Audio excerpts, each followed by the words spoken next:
Hi, everyone, and welcome to our discussion today on migration and humanitarian work in the Middle East and Eastern Mediterranean. My name is Isabel Rosenbaum. I'm a senior at Tufts and a co-leader of the Tufts Middle East Research Group, which is part of the Institute for Global Leadership at Tufts University. Thank you also to the Tufts chapter of Amnesty International for co-sponsoring this event, and to everyone at the Institute for Global Leadership for making this possible. And of course, many thanks to our 4 panelists today, and welcome back virtually, I suppose, to Tufts. Alex, another member of MERGE, will briefly introduce our panelists and outline the structure of the event. Thank you. Hi, I'm Alex Dingle, and I'm a first year at Tufts and a discussion leader for MERGE. I'm excited to introduce our members today, first with Aline Sara, who graduated from Tufts in 2006 and is the co-founder and CEO of Natakkalam, an award-winning social enterprise that hires displaced persons and host communities as online tutors, teachers, and translators. Andreas Ashikalis graduated from Tufts in 2002 and is the founder and manager of Project Elea, an NGO located in the Eleonas refugee camp in downtown Athens, Greece. Georgie Nink, who graduated in 2015, has worked in Jordan for 5 and more years, leading youth development, programming, and producing research on the Syrian conflict for humanitarian and government actors. Biz Herman, who graduated in 2010, is a PhD candidate in political science at the University of California, Berkeley, and a photojournalist based in New York City. Her work focuses on the politics of history, conflict, and group belonging. Her dissertation research examines the ways in which trauma impacts social stability. For the structure of the panel, all of the speakers will introduce themselves and their work for 5 minutes each, after which we will open the floor to Q&A from attendees. Please write your questions in the Q&A found at the bottom of the screen. For the final 10 to 15 minutes, each panelist will be in a separate Zoom, to which we'll send out the links, and then attendees will be able to ask questions and talk more casually with them. Thank you so much. Thank you, Alex. And right now in the chat, I'm going to send out the links to each of the Zoom rooms. And so please copy and paste these or mark them down, just because I'll post them again towards the end of the event, but they won't be available once this webinar ends. Great, thank you. And now if we'd like to turn to our panelists to start introducing themselves, and then Biz, if you would like to start. Sure. So my name is Biz Herman. I graduated in 2010 from Tufts, and I kind of have a dual career path that I'm on right now, so I'm happy to talk to people about either of them. I am currently working on my dissertation at the University of California, Berkeley in political science, and I also work as a visual journalist, freelance, and have worked on stories both in the US and abroad over the past decade. But the core of my research focuses on the ways in which trauma as experienced through conflict or migration impacts communities after conflict cessation. And Izzy actually was an RA with me this summer on one of these projects. But so the focus of my work intersected with the sort of research on the Middle East, working with another alum, another Tufts alum, Mike Nickenchuck. He works with Beyond Conflict, which also has a connection with Tufts, and he developed a mental health program that could be sort of put forward in settings where there are not a lot of mental health care available or accessible. So we piloted this program last year in ZAATARI refugee camp in Jordan with Syrian refugees. And so I was part of the research team that was doing the evaluation for the intervention. So the sort of focus on the intervention was twofold. We wanted to look at the way the intervention sort of worked in and of itself in reducing trauma-related distress among people that took the program. And then we also wanted to look at the sort of secondary step for that. So see how, as people sort of improved in their mental health outcomes, how did that impact the way they related to their community? So my research sort of broadly focuses on these themes of mental health and community well-being. And then we sort of focused on it in this one case in ZAATARI camp. And the thing that has been really interesting to work on has been that as research has sort of started to focus on the fact that living through conflict, living through forced migration has real, this is very obvious to everybody who's in this, has real world impacts on individuals and on their lives. That's often not accounted for in the literature, in research on conflict and on forced migration. And so something that has been kind of shocking in looking through this work and working in this area is that a lot of the times there's sort of this idea that having these lived experiences and having going through conflict and going through forced migration obviously impacts people. A lot of the outcomes that people look at relate to sort of the economic factors or the institutional factors or the political factors, and very rarely do they focus on the human factors. So one big sort of focus of the research that I've been trying to do with my dissertation is sort of saying, what do individuals need? What do people need to support them through these transitions, through the experiences that they lived with before conflict, during conflict, and after conflict.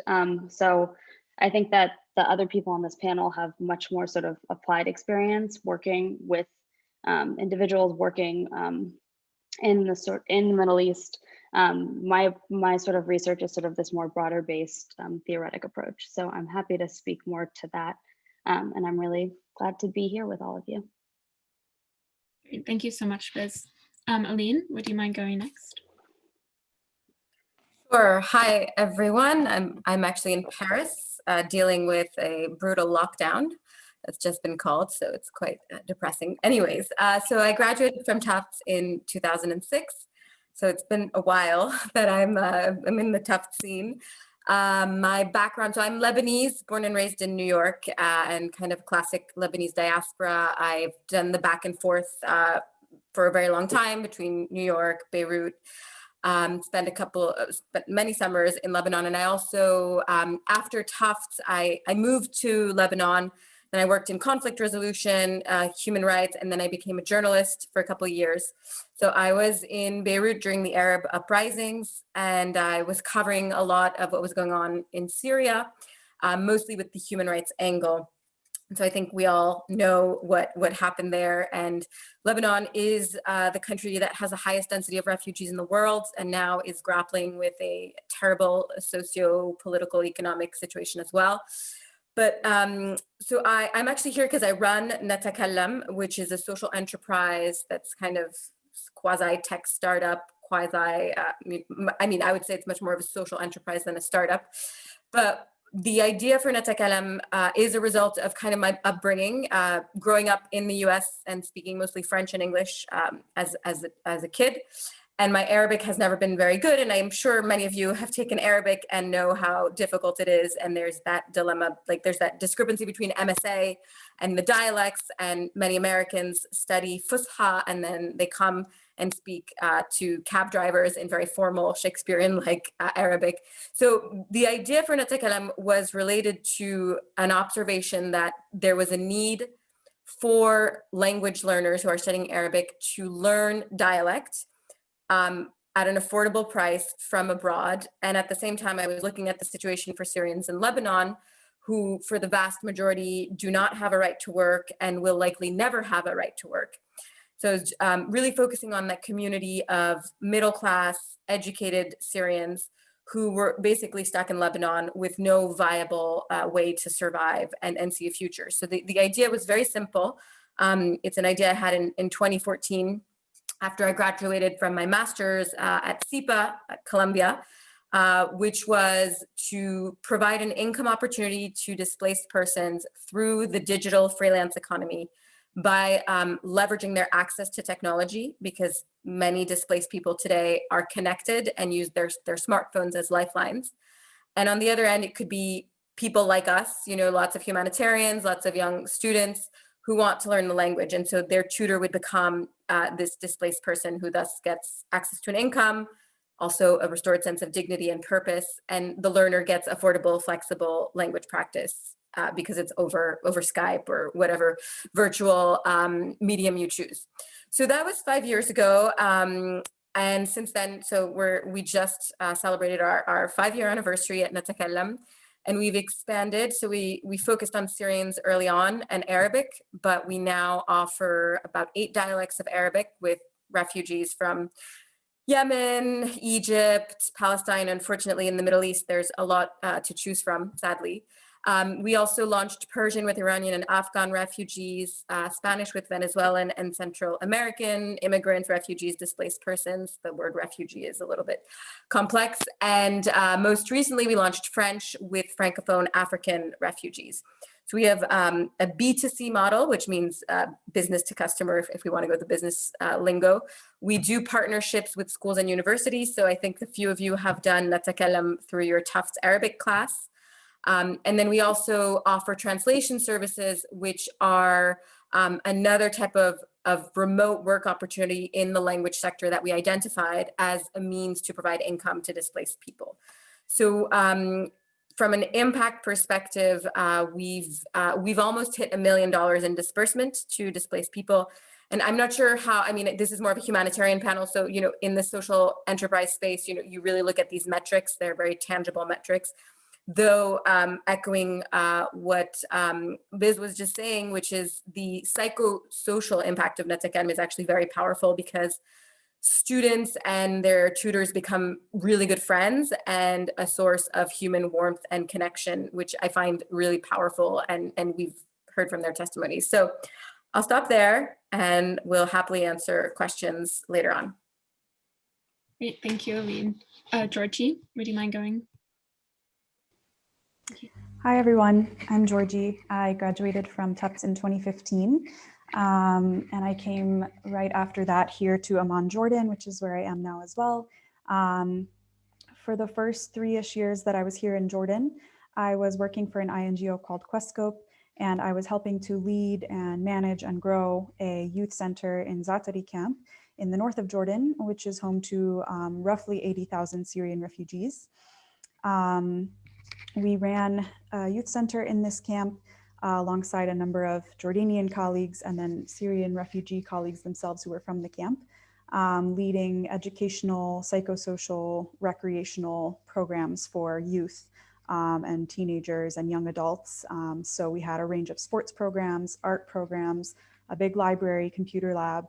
And I worked with that program for several years. It's actually the same space where Biz and her colleague Mike were working a couple of years ago. So I got to overlap with them and see the incredible work that they were doing on the mental health program that Biz was also talking about.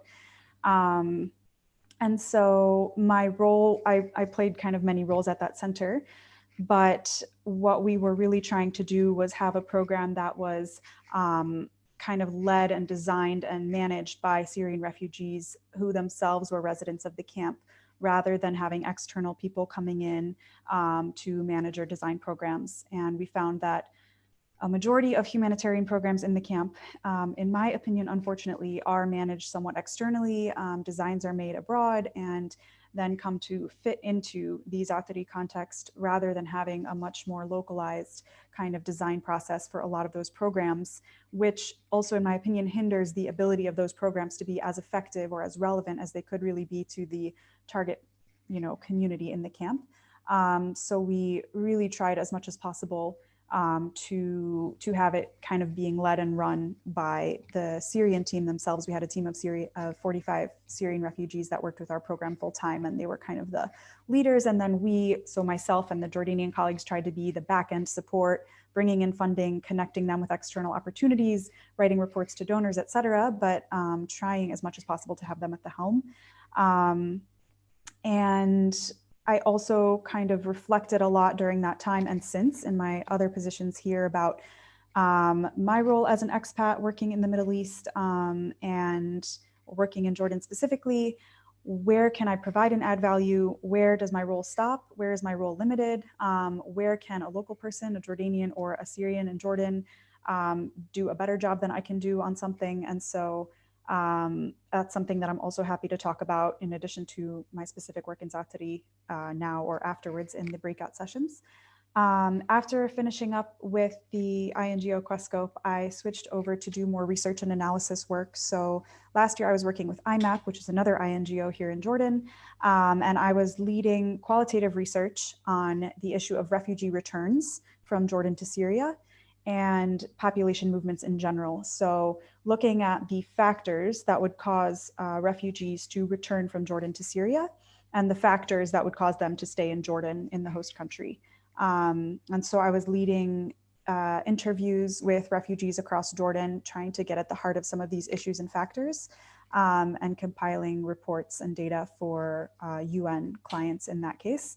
And it was a really fascinating research project. What we mostly found in a very brief term, was that safety and security factors are by far the most kind of important and the most heavily weighed by at least this set of refugees in Jordan that we were speaking to.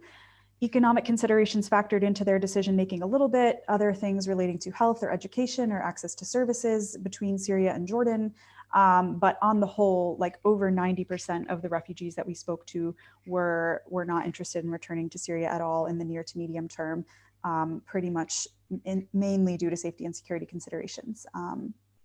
And then currently I'm working on a different research project for a company called Integrity Global, still based in Oman. And this research project is actually inside of Syria, inside of Northeast Syria, so Deir ez-Zor and Hasaka governorates, near the Turkish border mainly. And we are looking at community resilience and stability and what kind of is the baseline level of community resilience in those areas, and then what factors are also needed to make those communities more stable, more able to stand on their own feet.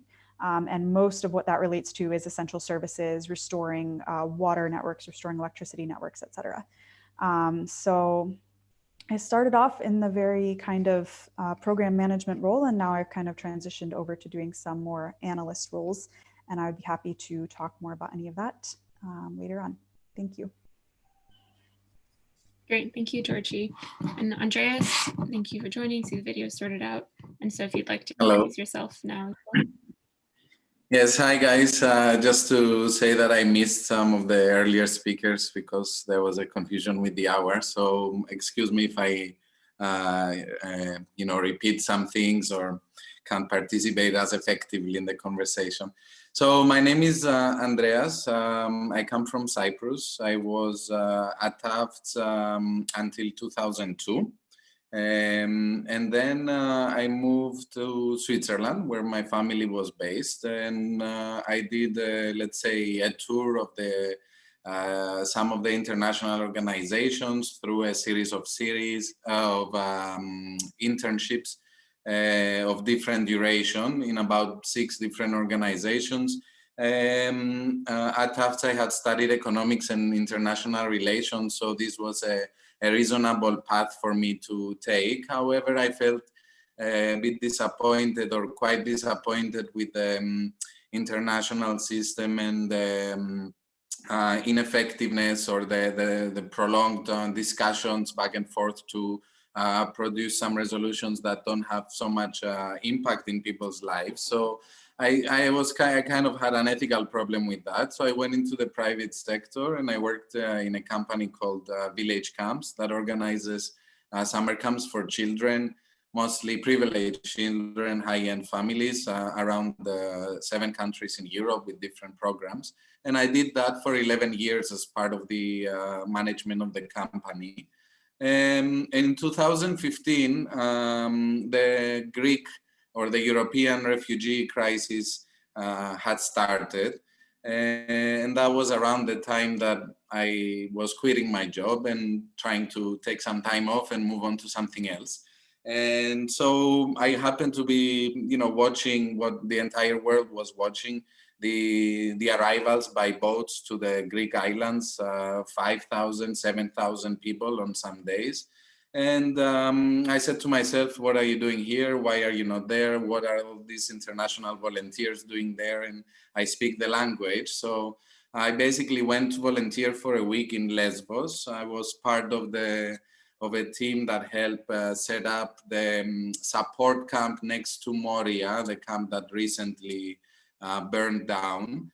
And I was there just for a week, but then I couldn't forget what I saw. It was, the most powerful but also the most horrific experience of my life. So I went back to Lesbos for another 3 months until March 2016.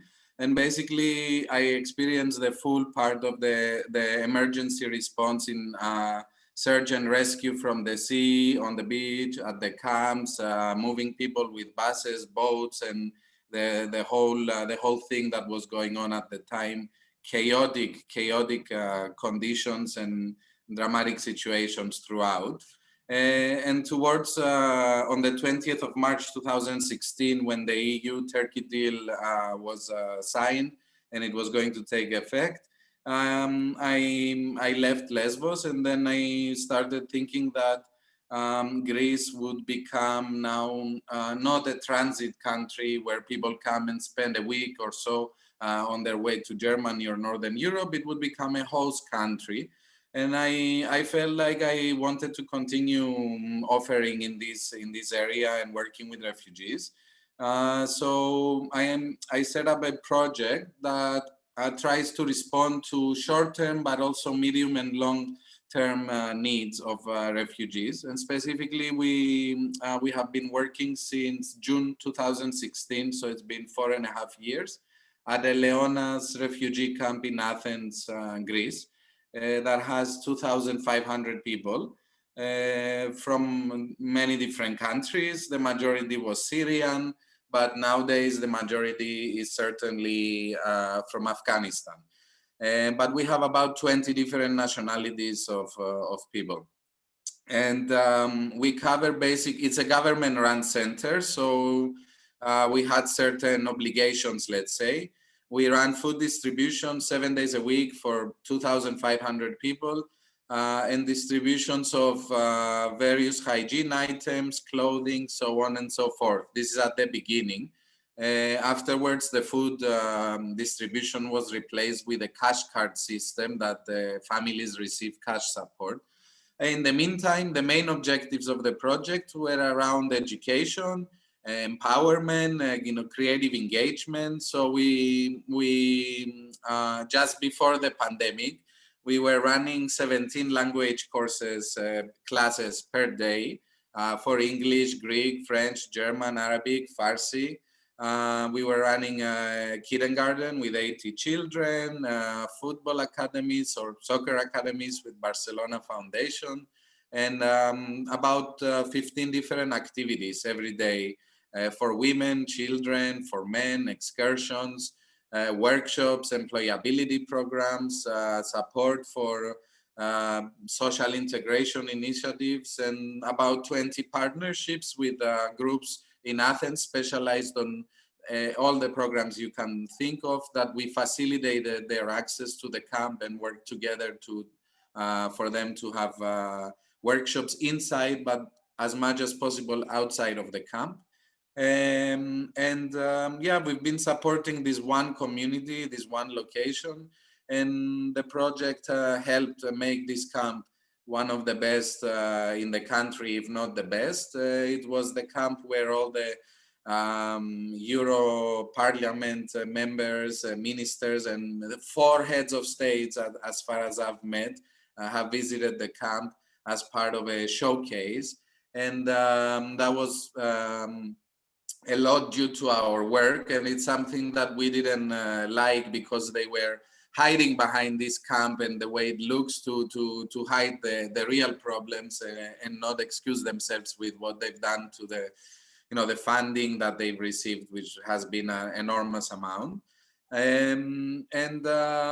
We created a very close relationship with the community, so we have the respect and the love of the community. We don't want people to stand in food lines. We don't want them to be dependent on us or on the government. We want to keep them happy, keep them busy, create a good atmosphere, help their education, help their employability, help their next steps, so that they can start rebuilding their life and move on to a more permanent situation. Because we don't agree with the existence of refugee camps, but with the 200,000 refugees that are about now in Greece, they are still absolutely necessary. So we try as much as possible to provide this safety and be close to the community.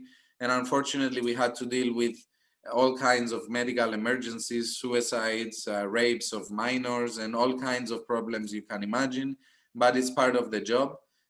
It's a grassroots volunteer organization with no staff members. So in 4 years, 1,400 volunteers came through the project for different durations. And yes, we're gonna be there for as long as the conditions allow it. The government allows us to be there. And obviously at the moment, we shorten our activities by 90%. We're just doing essential distributions, and we cannot be gathering people together during the pandemic in a camp that is already very overpopulated. So there you go. That's Project Elea, and I'm happy to take any of your questions. Great, thank you, Andreas, and the rest of our panelists. So now we'd like to open to Q&A, and so please, as a reminder, send your questions the Q&A box, like normally where the chat would be on Zoom. And while we're waiting, I have a kind of a general question I think applies to many, if not all of you, about how the role of smaller nonprofits or social enterprises kind of works along with larger like international NGOs or government aid bodies, and maybe some of the challenges, whether in research or like in the implementation of these projects, some of the challenges and or collaborations that you've seen and experienced. And whoever would like to answer, please just jump in.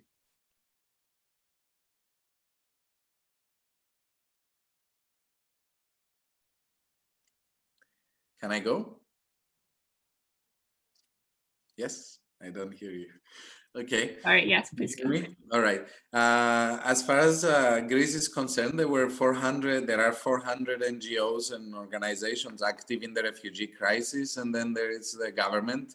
From my personal experience, I've met people and organizations of different qualities and levels of interest and efficiencies, and I prefer to work with grassroots small organizations because usually their motives of being there are the right ones, and it means that they care more to do a good job as opposed to only worrying about the image or the salary at the end of the month.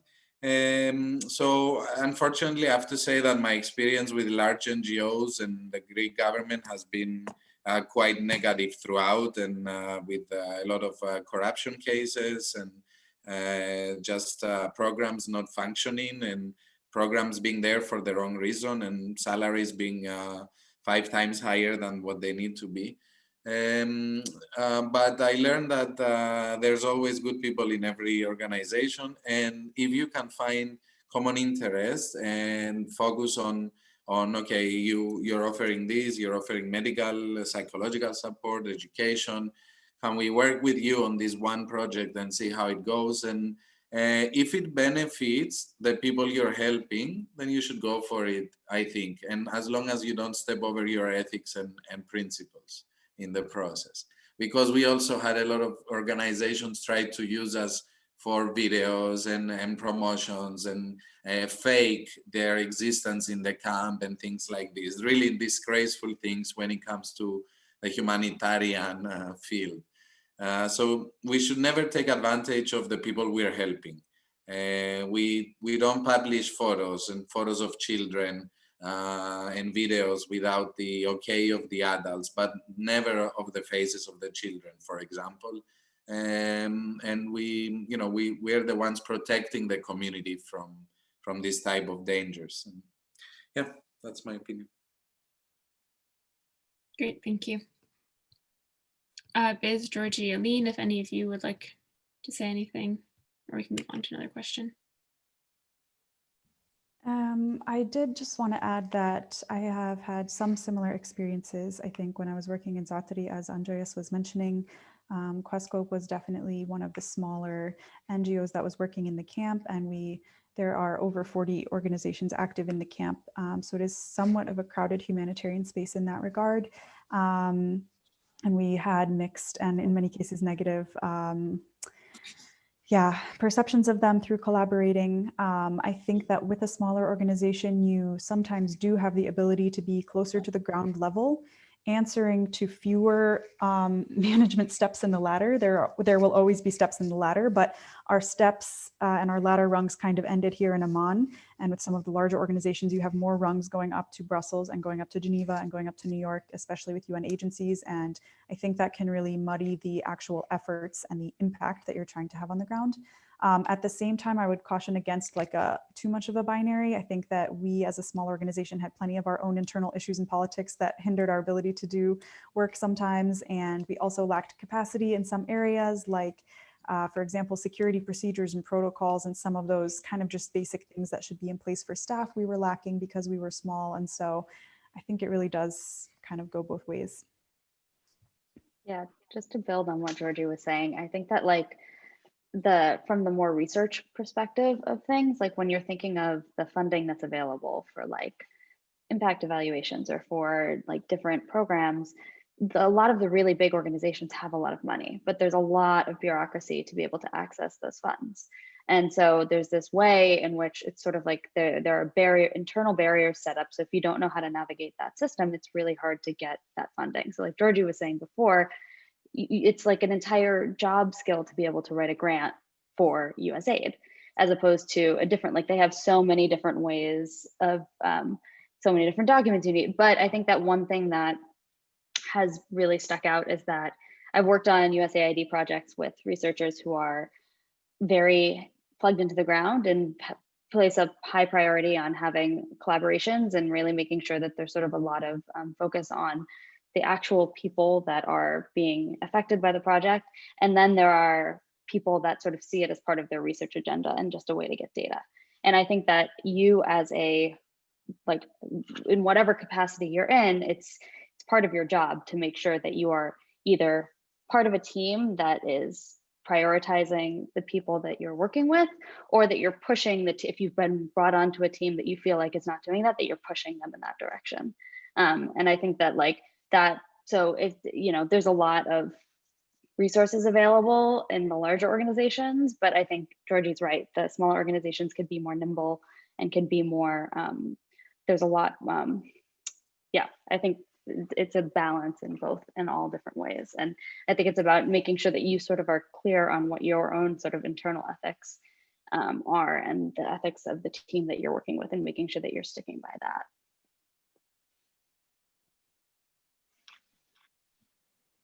Yeah, I'll just echo what has been said.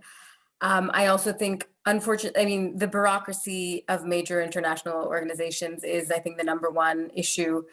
I also think, so I represent a social enterprise. So our goal is to be self-sustainable. So we spend what we make through our business operations, right? So not relying on donors who have their agenda and their very often rigid implementation frameworks, politicized implementation. I mean, anyone who studied Syria, we know where the aid has gone, right? Which parts of the country have gotten humanitarian aid. Of course, it's very complex, but you know, yeah, unfortunately, there's limitations in each, you know, in the big and small and the different types of models.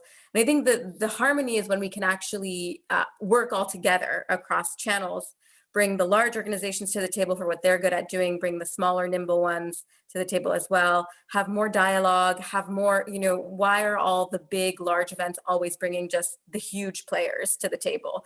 Why aren't there places for the smaller ones? You know, because those can do a lot together. So I think, yeah, unfortunately, we do have, you know, there are a lot of broken things about the large humanitarian organizations systems, but I mean, as we're seeing here on this panel, there are still lots of smaller ones, and hopefully we can keep building all together. I think that would be, you know, the best, because each one has their, you know, their advantages and different things they can bring to the table. Great, thank you all. We actually, from an attendee, we have kind of a question that relates a lot to what you said, is as your NGO or enterprise grows, how do you ensure the quality is being preserved for those receiving services?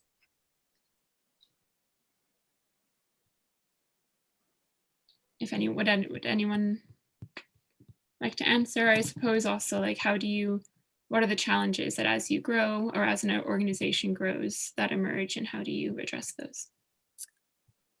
I'll jump in since my mic is open. So I think, we're talking about scaling, right? And how do you scale and preserve the depth of your impact and the authenticity of your impact?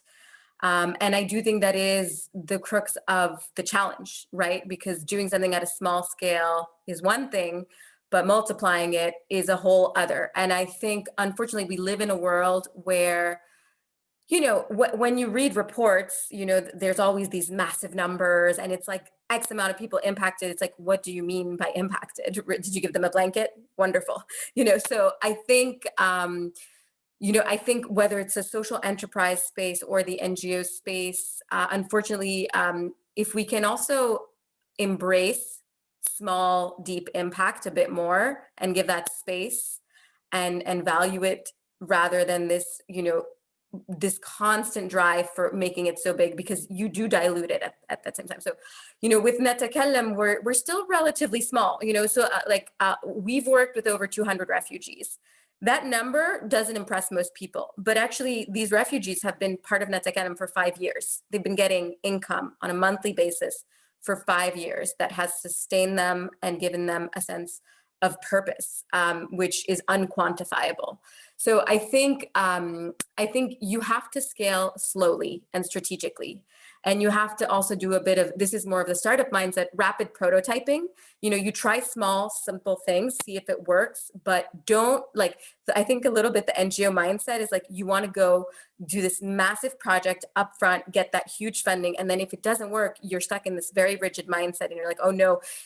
So many NGOs are like, oh my God, it's the end of the year. I have this budget. I'm going to buy staplers, like things like that. And I think we need more flexibility, more patience, more appreciation of smaller, deeper impact, and taking our time, because, if you study certain companies or NGOs that exploded really quickly, there has been damage done along the way. Like, I'm sure some of you might be familiar with a couple of organizations that really grew quickly, but then they had a lot of problems they had to fix along the way. And, I can give an example, which is an organization I really respect and love, and we actually work with them. But Kiva had a very interesting journey if you look in depth with the microfinance and what has happened. So, I think scaling is one of the hardest things, I think, right? Launching a program is difficult itself, like bringing it to life. But, in the social enterprise journey, you learn that you kind of have this constant slow growth, and then the scaling part is much harder, and you really have to think every step of the way. And also, I think, just have things with a more of a, how we're going into slow food mindset, a slow growth mindset as well, even though the goal of course is to impact as many people as possible, but with deep sustainable impact, in my opinion.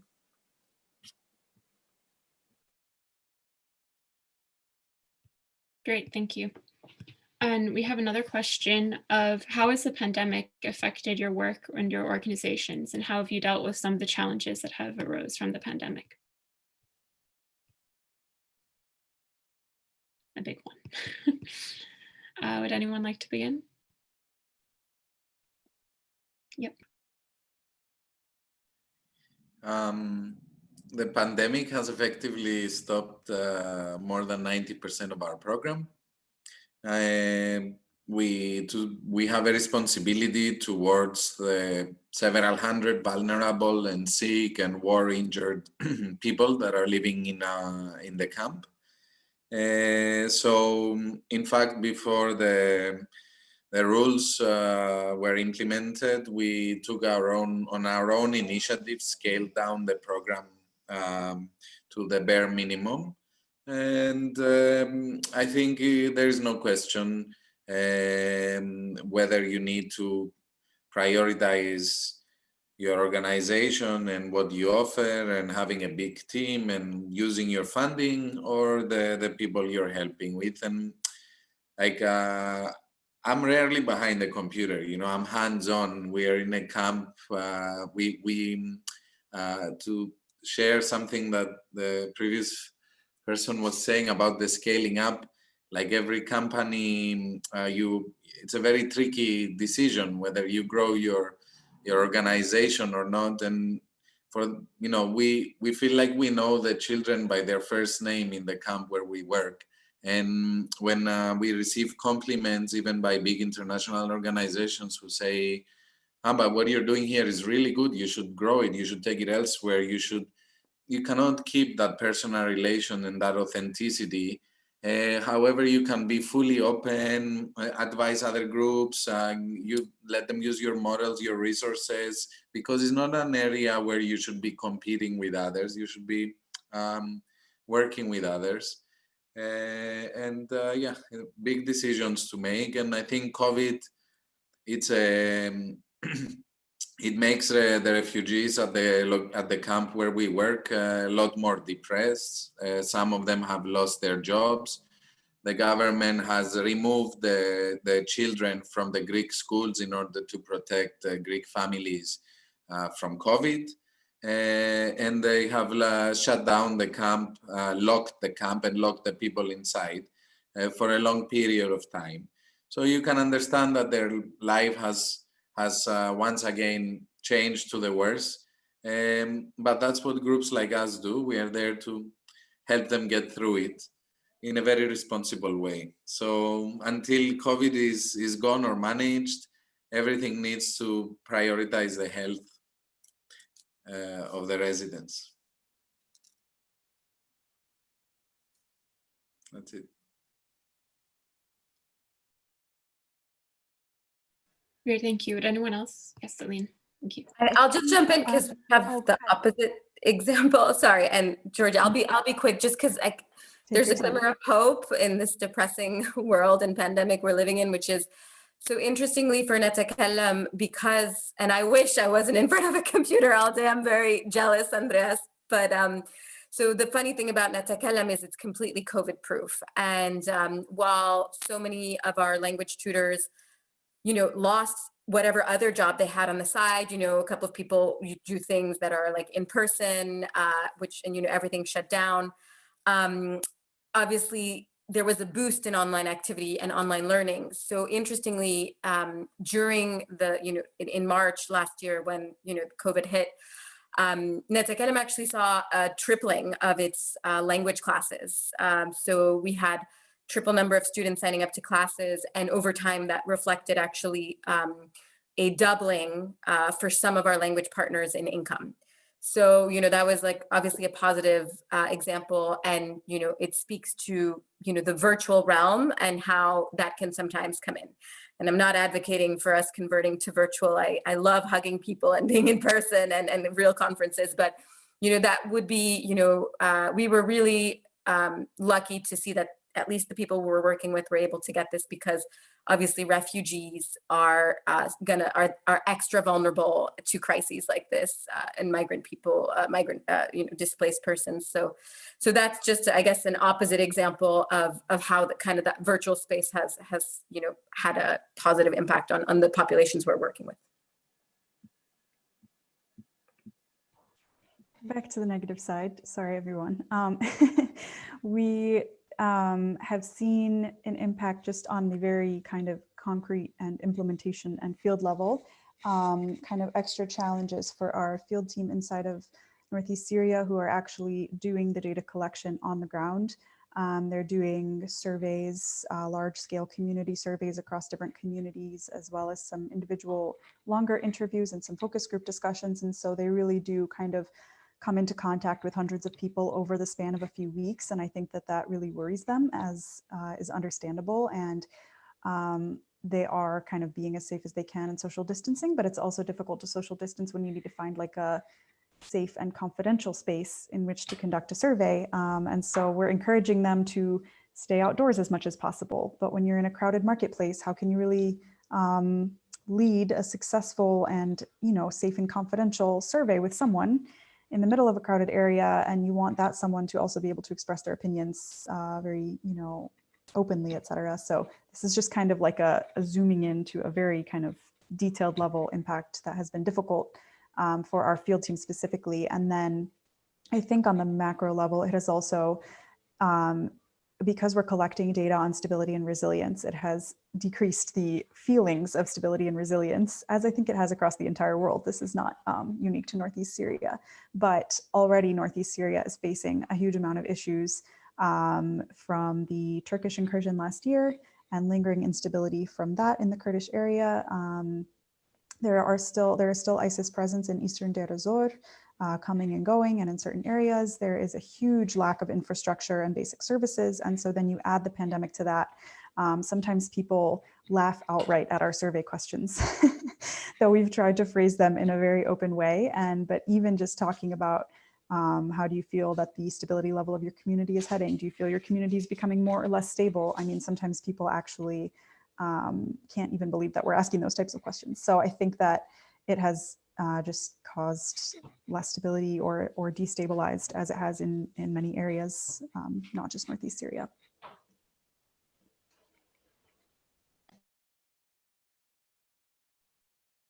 Great, thank you. And then had a question as well as more related to Tufts about how do you think skills or not you developed or experiences at university kind of led you into your later interests and work? And what are some of the most important skills that you felt like you learned early on in your careers?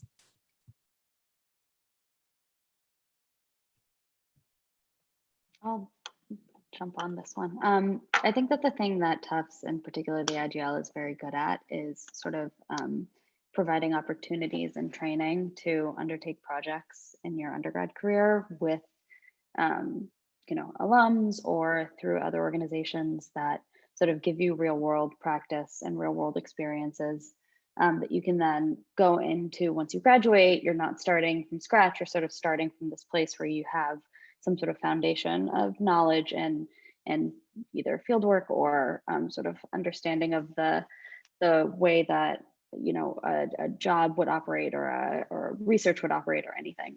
So I think that the one thing that was the most useful was while at the IGL sort of being encouraged to be not just sort of like in books and not just in the library, but sort of actually be more more hands-on and more applied. And I think that the ability to sort of get practice while also getting sort of like training in how to work ethically and safely is a really important thing that you can do while you're at university. And sort of a really good piece of advice that I got was make sure to sort of seek out mentors and speak with mentors and ask questions and be open about the work you want to do and the work that you might not even know exists that you could do. So I think that that's something that is definitely worth pursuing while you're at university, because there's, you really don't get the time and the space as you do, even though it feels like you have a lot of classes and midterms and all these things.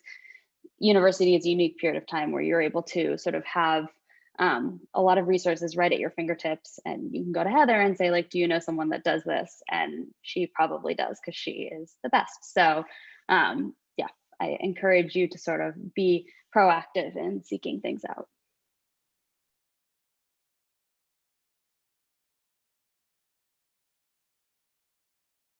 Great, thank you. We have a slightly more specific question related to that, which is what recommendations would you all have for first years, or I suppose for anyone in college interested in doing NGO groundwork with refugees in the Middle East, but are not taking Arabic?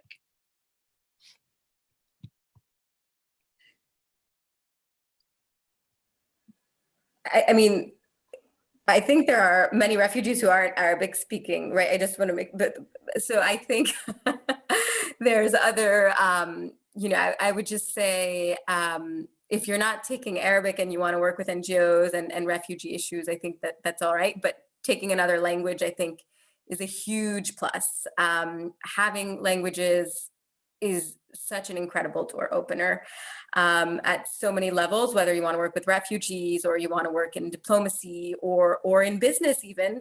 So, for first years and for those who only speak one language, I can't express how much learning a second language is going to be life-changing and career-changing. Now working, I don't think Arabic is the only language that will be useful. So I don't think you need to worry. And I would say Arabic is super hard.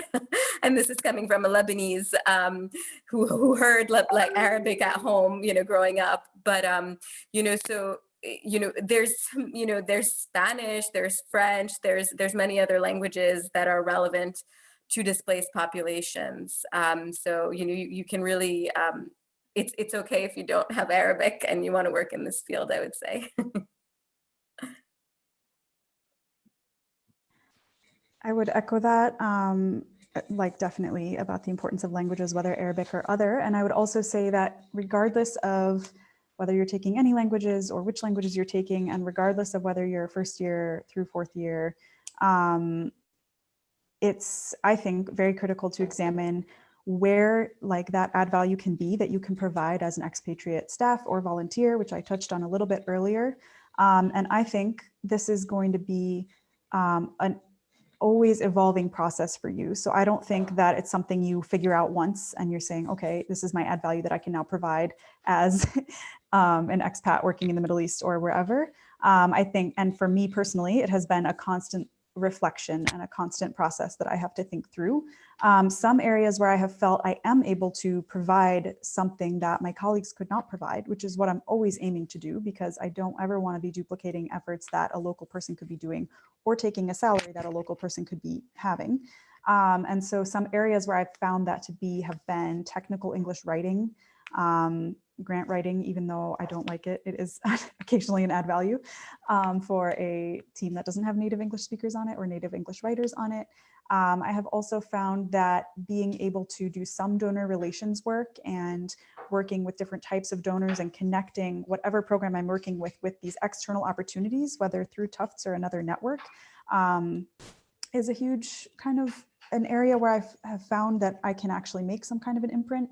And then there's plenty of other areas where I found actually this is not really, it's not going to be the best if it's me. It's going to be the best if it's my colleague doing that. And that was like managing some interpersonal relationships on a team that I was managing. Like I actually didn't feel like I was the best person to manage some or to work on some of those interpersonal relationships among the team, because there were also cultural dynamics at play that I was not fully understanding, even though I have been here for 5 years and I think, speak Arabic and etc. So regardless of whether you're doing language or not, I think that this is something that really needs examination. And I have met in my time here a lot of expats who have looked at that very deeply and critically. And I've met several expats who have not ever given it a moment's thought and have thought, no, it's absolutely I am entitled to work here, without really considering that. And so I would encourage you or any first years, or like I said, any year at Tufts, to really think through that as well.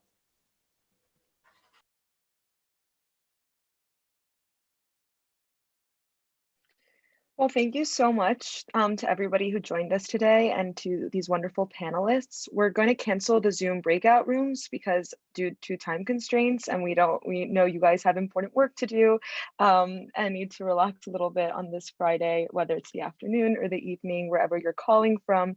But we did want to say that if other attendees have any questions, that you can pass them out to that you can send them to the IGL and they will pass them on and get you in contact. And again, thank you so much. Yeah, thank you all for coming, and thank you to all the attendees for joining us as well. Thank you very much. Thank you. Thanks for having us. Everyone. Thank you. Bye. Bye.